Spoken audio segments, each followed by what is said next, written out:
میں مکاشفہ کی کتاب کو کیسے سکتی ہوں؟ مکاشفہ کی کتاب کو سمجھنا اس قدر مشکل کیوں ہے؟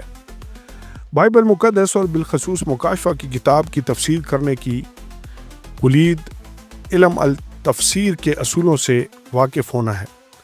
علم تفسیر کے اصولوں کا مطالعہ ہے۔ دوسرے الفاظ میں یہ بائبل کی تفسیر کرنے کا طریقہ کار ہے۔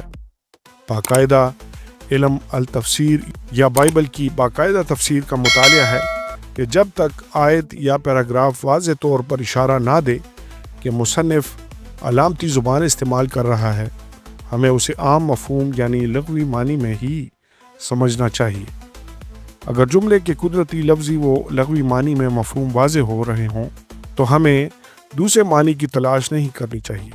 اس کے علاوہ جب یہ واضح طور پر نظر آ رہا ہے کہ مصنف نے روح القدس کی رہنمائی سے ہی کچھ لکھا ہے جو وہ سمجھانا چاہتا ہے، تو ہمیں الفاظ یا فکروں کے ساتھ معنی منسوب کر کے ہر آیت کو روحانی بنانے کی بھی ضرورت نہیں ہے۔ ایک مثال مکاشفہ 20 باب ہے۔ بہت سے لوگ 1000 سالہ دور کے ساتھ کئی ایک معنی منسوب کرتے ہیں، جبکہ اس حوالے کی زبان و بیان کسی بھی طرح دلیل نہیں دے رہے کہ 1000 سالہ دور کا حوالہ 1000 سال کی لفظی مدت کے علاوہ کسی بھی اور معنی کے ساتھ دیا جائے۔ مکاشفہ کی کتاب کا سادہ سا خاکہ مکاشفہ 1 باب 19 آیت میں ہی ملتا ہے۔ پہلے باب میں زندہ اور جلالی مسیح یوحنا کے ساتھ ہم کلام ہوتا ہے۔ مسیح یوحنا کو ہدایت دیتا ہے کہ پس جو باتیں تو نے دیکھی اور جو ہیں اور جو ان کے بعد ہونے والی ہیں ان سب کو لکھ لے۔ جو باتیں یوحنا نے پہلے ہی دیکھی تھی وہ پہلے باب میں درج ہیں۔ وہ باتیں جو ہیں یوحنا کے موجودہ دور کی باتیں تھیں اور 2 سے 3 ابواب میں درج ہیں، اور جو باتیں ان کے بعد ہونے والی ہیں مستقبل کی باتیں تھیں جن کا ذکر 4 سے 22 ابواب میں ملتا ہے۔ عام طور پر بات کی جائے تو مکاشفہ کے 4 سے 18 ابواب کا تعلق دنیا کے لوگوں پر نازل ہونے والی خدا کی عدالت کے ساتھ ہے۔ یہ عدالت کلیسیا کے لیے نہیں ہے۔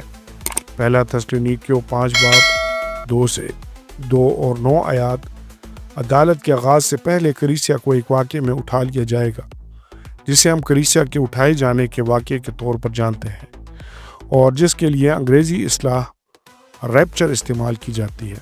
پہلا تسالونیکیوں 4 باب 13 سے 18 آیات، پہلا کرنتھیوں 15 باب 51 سے 52 آیات، 4 سے 18 ابواب یعقوب کی مصیبت کے وقت یعنی اسرائیل کی مصیبت کا ذکر کرتے ہیں۔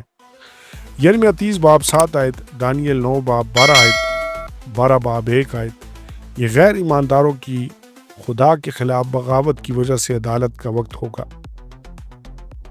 مکاشفہ 19 باب مسیح کی دلہن یعنی کلیسیا کے ساتھ مسیح کی آمد کا ذکر کرتا ہے۔ مسیح حیوان اور جھوٹے نبی کو شکست دے کر انہیں آگ کی جھیل میں ڈال دیتا ہے۔ 20 باب میں مسیح شیطان کو باندھ کر اتھاہ گڑھے میں ڈال دیتا ہے۔ پھر مسیح زمین پر اپنی 1000 سالہ بادشاہت قائم کرتا ہے۔ 1000 سال کے آخر پر ابلیس کو چھوڑ دیا جاتا ہے اور وہ خدا کے خلاف ایک بغاوت کی قیادت کرتا ہے۔ جلد ہی اسے شکست دی جاتی ہے اور اسے ہمیشہ کے لیے آگ کی جھیل میں ڈال دیا جاتا ہے۔ پس حتمی عدالت کا وقت آتا ہے، یعنی غیر ایمانداروں کی عدالت، جب انہیں آگ کی جھیل میں ہمیشہ کے لیے ڈال دیا جاتا ہے۔ 21 اور 22 ابواب ابدیت کا ذکر کرتے ہیں۔ ان ابواب میں خدا ہمیں بتاتا ہے کہ ہم ہمیشہ کے لیے اس کے ساتھ رہیں گے۔ مکاشفہ کی کتاب قابل سمجھ ہے۔ اگر اس کتاب کے معنی مکمل طور پر معمہ ہوتے تو خدا ہمیں ایسی کتابیں کبھی نہ دیتا۔